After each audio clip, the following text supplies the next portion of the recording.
Salut à tous!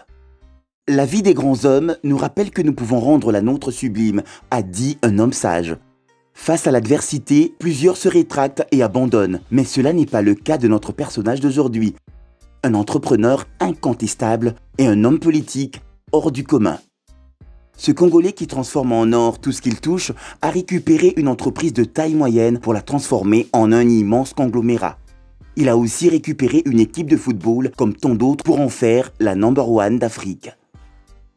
Il a gouverné une province et est devenu une référence de la bonne gouvernance avant de démissionner librement. Chose impensable dans la politique africaine. Nombreux sont ses exploits que l'on ne saurait énumérer.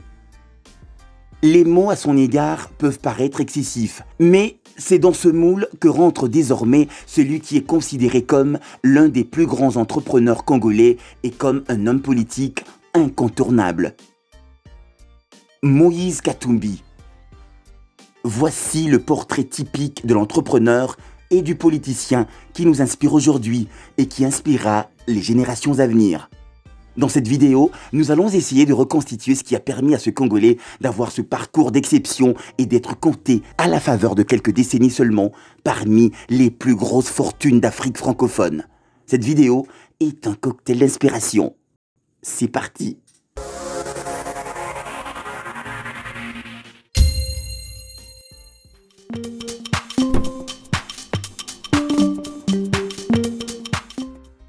L'histoire de Moïse Katumbi commence avec son père Nissim Soriano, un juif séfarade grec qui avait fui entre les deux guerres mondiales l'île de Rhodes, alors contrôlée par l'Italie fasciste, pour s'établir au Katanga, près du lac Mweru et proche de la frontière zambienne. Et le 28 décembre 1964, Moïse Katumbi voit le jour à Kashobwe, dans le Haut-Katanga, au sein d'une fratrie de 9 enfants, dont le frère aîné est le fameux homme d'affaires Katebe Katoto.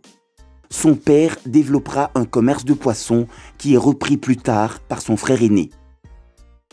Moïse Katumbi fait ses études primaires au lycée Kiwele de Lubumbashi. Il a poursuivi sa 5e et 6e à l'école primaire Kabukwikwi et ses études secondaires à la mission de Kapolowe pour y obtenir un diplôme d'État en option pédagogie générale.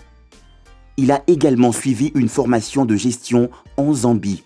Moïse Katumbi n'a pas fréquenté les internats des riches, mais ceux de tout le monde. Et parfois, avec ses amis, tourmenté par la faim, il allait chercher des cannes à sucre, dont la brousse. Un de ses enseignants, le célèbre écrivain et artiste de renom Pichi Banda, raconte que Moïse Katumbi était un enfant patient. Et lorsqu'il était brutalisé par ses camarades de classe, il venait lui en parler en disant qu'il est venu pour se cultiver à l'école et non pour chercher une ascension sociale. Pour lui, son destin était déjà tracé. Pichi Banda témoigne encore que le jeune Katumbi avait le sens des affaires et savait détecter les besoins. L'enseignant était un photographe qui développait ses clichés en mode noir et blanc. Jusqu'à ce qu'un jour, Moïse vint le conseiller de faire un développement en couleur hors du village. Ayant suivi les conseils de son élève, Pichi Banda commencera à gagner avec ses photos en couleur 7 fois plus que le salaire d'un enseignant à l'époque. C'est après l'obtention de son diplôme que Moïse Katumbi se lance dans le commerce du poisson comme son père et son grand frère avant lui. Son frère Katebe Katoto, roi du poisson à l'époque dans le Katanga, est pour Moïse comme une boussole. Et quand il va rejoindre son frère dans le business, il ne le fait pas pour jouir de sa fortune, mais pour travailler comme chauffeur de camion. Il s'approvisionnait ainsi dans le lac Mweru et faisait la plus grande partie du commerce avec la Gécamine, l'une des principales entreprises minières de la région. Après quelque temps, il s'acheta son premier camion à la sueur de son front. Oui, un camion sans calandre qui lui permit de démarrer son propre business de poisson. Business avec lequel il a fort prospéré. Charmer les filles était le moindre de ses soucis. Par contre, sa générosité et sa sensibilité à l'égard de son prochain l'amènent à se rendre utile pour les autres. Une sœur qu'il avait connue à l'internat raconte dans un documentaire dont le lien est en bas de la description qu'à son retour de la livraison des poissons à la Gécamine, il rapportait toujours un colis pour aider les élèves et les filles démunies à l'internat. Aussi, son enseignant témoigne qu'après avoir fini ses études, il revenait les visiter et leur apporter du pain. Son commerce s'étend également en Zambie et se diversifie dans le transport, l'approvisionnement alimentaire et les mines d'émeraude. En 1987, il crée la société Établissement Katumbi, qui regroupe ses activités. Et en 1997, Moïse Katumbi crée la société MCK, Mining Company Katanga, active dans les services aux activités d'exploitation du cuivre et du cobalt de la Gécamine. En novembre 2015, il vend MCK, sa principale société, à la société française Necotrans. Ses multiples activités développées au Congo, en Zambie et en Afrique du Sud font de lui un entrepreneur important, tout avant qu'il ne se lance en politique. Et toutes ses réalisations lui ont valu une nomination comme personnalité africaine de l'année 2015 par le magazine africain Jeune Afrique.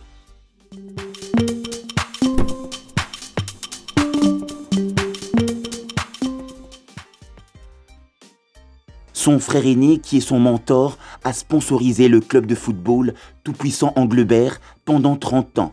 Moïse Katumbi devient le président du club, devenu Tout-Puissant Mazembe en 1997.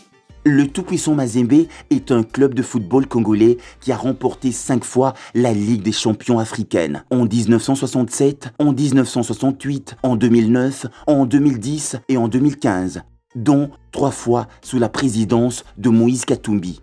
Ce club a atteint la finale de la Coupe du monde des clubs à Abu Dhabi en 2010 et a remporté la Coupe de la Confédération en novembre 2016 et 2017. Le tout-puissant Mazembe est le premier club non européen ou sud-américain à accéder à la finale du mondial des clubs en 2010. En 2011, Moïse Katumbi Chapwe inaugure un stade flambant neuf avec une capacité de 18 000 places. Ce dernier est le premier stade privé du pays appartenant à un club. La même année, un centre de formation appelé Katumbi Football Academy ouvre ses portes. L'objectif est de former l'élite du football africain. D'importants travaux en 2015 ont permis à l'académie de se mettre au niveau des centres les plus modernes du monde. En janvier 2012, il est élu membre de la commission stratégique de la FIFA. Puis en janvier 2015, Moïse Katumbi reçoit la récompense de leader de football de l'année, décernée par la Confédération africaine de football. Puis, le 7 janvier 2020, il obtient le prix du meilleur dirigeant de club africain des mains du président de la FIFA au CAF Award.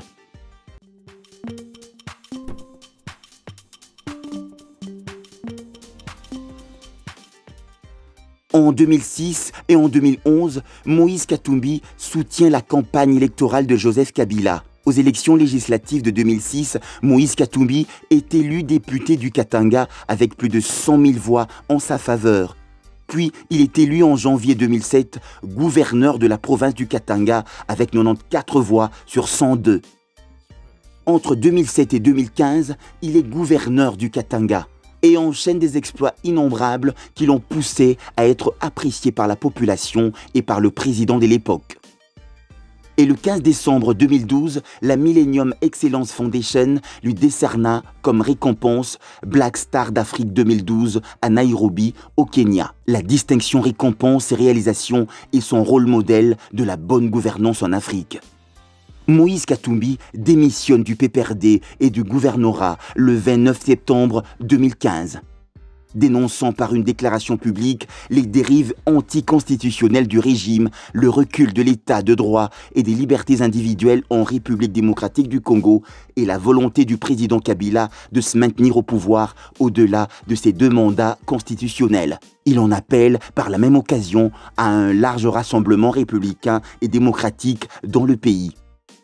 Cette démission, qui est chose rare pour le politicien congolais, provoque un séisme dans le paysage politique.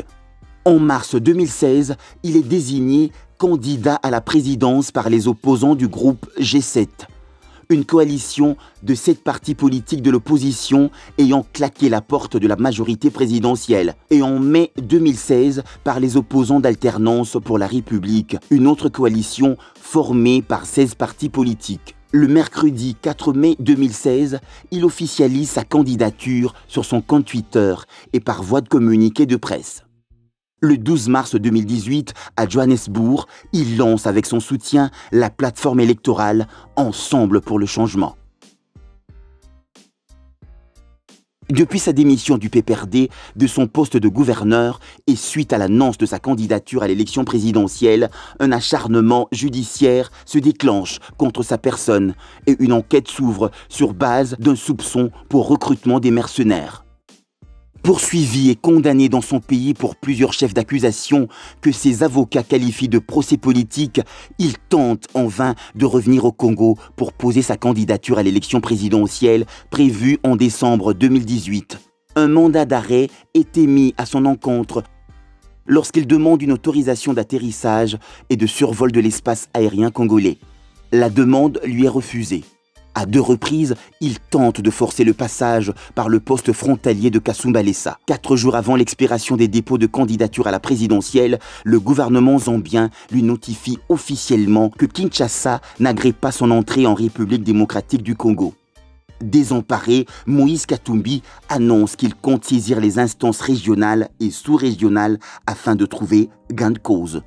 Moïse Katumbi a vécu en exil en Belgique depuis mai 2016, date à laquelle il s'est brouillé avec le président Joseph Kabila.